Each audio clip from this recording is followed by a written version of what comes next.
Ngayon ay masasaksihan natin ang seremonya ng pagtanggap sa mga bagong miyembro ng kapatiran ng mga Boy Scouts.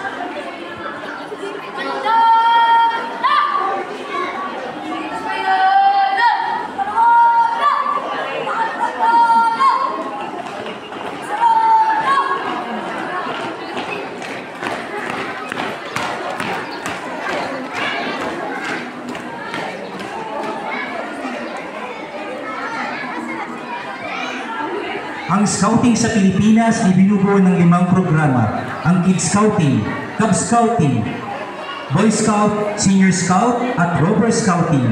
At para sa pagsisimula ng ating seremonya, tinatawagan si Adult Leader para sindihan ang pangunahing kandila na tutulungan ng ating butihing kapitan, Honorable Alfredo A. Cueto.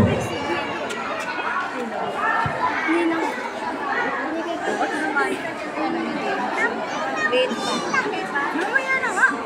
Importante ang bigyan.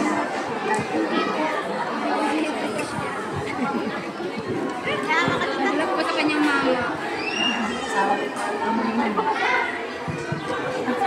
Ken! Ken! Ken! Ken!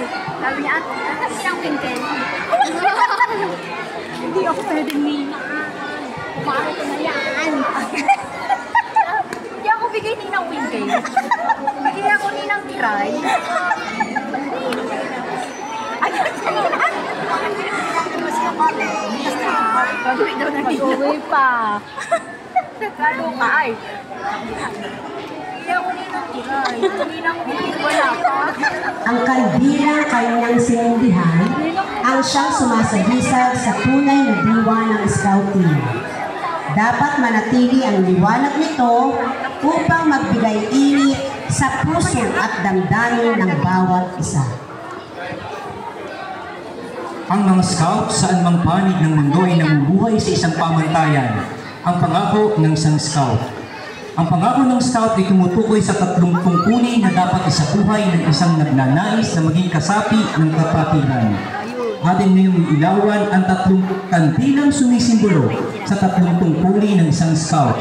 Tungkulin sa Diyos, tungkulin sa ibang tao, tungkulin sa sarili.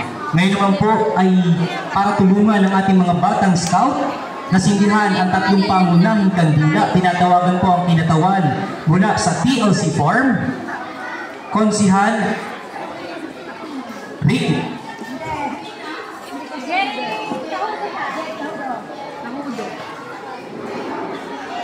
Jerry Cahudo,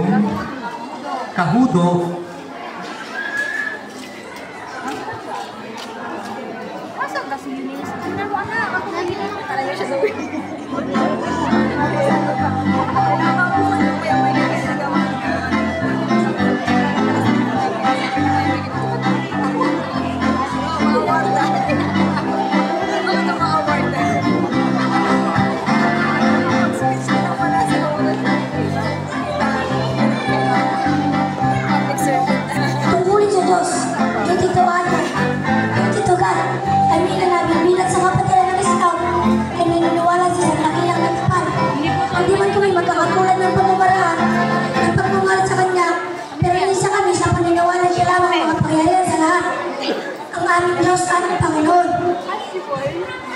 Bilis?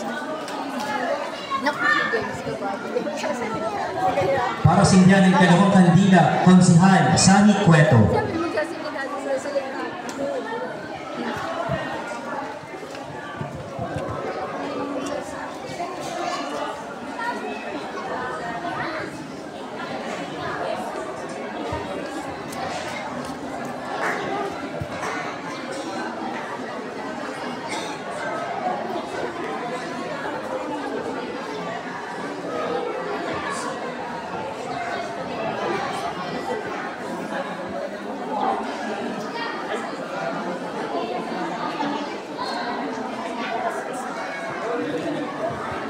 Tungkulin sa ibang tao, duty to others. Bilang isang Pilipino, nararapat ang namahalin at maging tapat sa ating bayan. Ang mga pahina ng kasaysayan na nagpapaliwanag sa kagilagilalas na sakripisyo at pagmamahal sa bayan tulad ni Jose Rizal. Marcelo del Pilar, Polinario Mabini, Andres Bonifacio, at iba pa. Nagagawa namin ang aming tungkulin sa bayan sa pagiging marangal na mamamayan, pagsunod sa batas ng bansa, pananatiling kagalang-galang ang tradisyon at kultura at aktibo sa pagtataguyod sa inang bayan. Para sa ikatlong kandila, tungkulin sa sarili, gagampanan po ito ni Konsehal Michael Di Pasuti.